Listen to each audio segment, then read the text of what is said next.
lot of people are turning to healthy and light meals this time of year in order to stay trim, but sometimes you just want a classic home-cooked meal. Family-friendly, too. Yeah. And joining us today to help us make just that is Chris Parks, the executive chef of Lupo's Italian Kitchen in Rehoboth Beach and part of Sodell Concepts.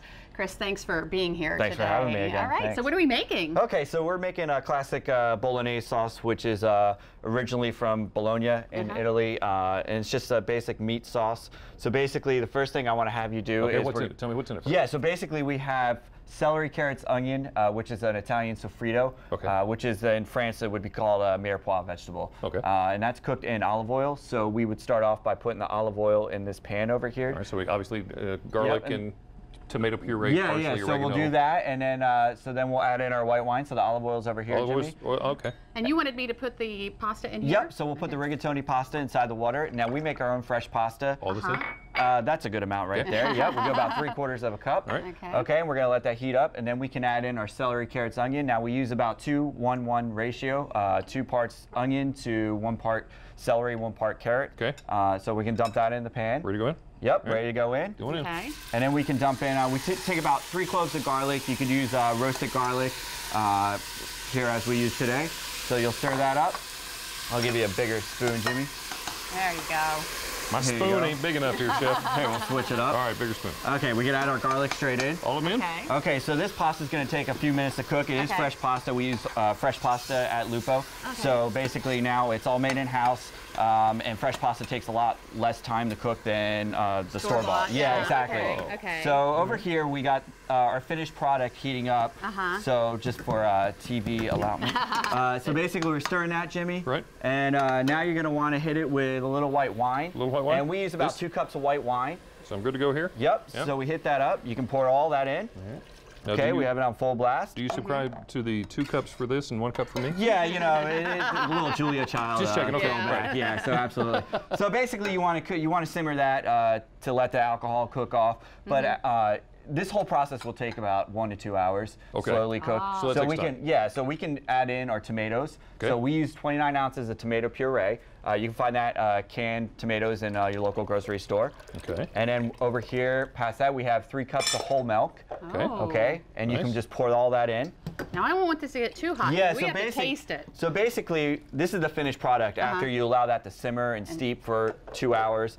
And then Jimmy, over here, we have all your meat. Okay. And what this is equal parts 1 pound for this particular recipe of ground pork, ground veal, and ground beef. Okay. And you can find that in your local store. So. And while you're adding that, I'll let everyone know you can get this recipe by sending us a self-addressed stamped envelope to 1729 North Salisbury Boulevard, Salisbury, Maryland 21801. You can also go to WBOC.com and click on our picture at the top of the page or call us at 443-880-9116. How's this doing here? Okay, so we got about less than a minute on that, and Lisa, I'll let you stir this. Okay. And then what I have over here for you is a little bit of butter, because a little fat never hurts anyone. Okay. So we're going to add a little butter to that. A little butter to that. Yeah, and we're going to finish that up. I have some more olive oil here. I like to add a little more to that to finish it up. Basically, the finished pastas, I love to use olive oil, butter, something if you need acidic acid in it, you can add lemon juice. For this particular recipe, we're adding butter, olive oil, and then once we add our pasta, which is about 30 seconds out, then we can add our cheese to finish that up, and we have pecorino romano, which is the sheep's milk cheese. Okay. And then basically that's getting hot. Okay. And then Jimmy, you can go ahead and add about half those herbs. I hope you didn't think I was being anxious by getting the forks already. Oh, no, that's great. So the herb mixture is parsley, rosemary, oregano. You can basically add some thyme in there, whatever you feel. Some basil is good. Can I go ahead and put this in? Yeah, absolutely. All right. So let's dump that in there.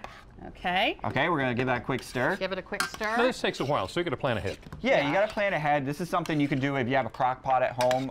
That's something my wife loves to use. You can dump the cheese right in. Cheese in. Stir it up. Stir it up. Throw some herbs in there for good measure. Okay. Is it time to taste yet? Yeah, sure. Okay. Let's plate it. It's going to be hot, so hand me a fork. Good fork? Okay. Yep. There you go. Going to blow on it. Comes straight out of the... This is the way we like to do it, Chef. We love... This is the way we like to do it. Straight from the pot. Straight out of the pan. See how this is. Oh. Huh? Good stuff? Worth it. Liking this. Oh, Chris, this is so good. Thank you. Oh, my. You like it? Thank you so much. You're very welcome. Thanks a lot. Now, not only do we know what is now for dinner tonight, we also know what's on the screen. Now, just after the break, we're going to get a behind-the-scenes look at Season 3 of Under the Dome, premiering tonight in a special 2-hour preview. Delmarva Life, we'll be right back.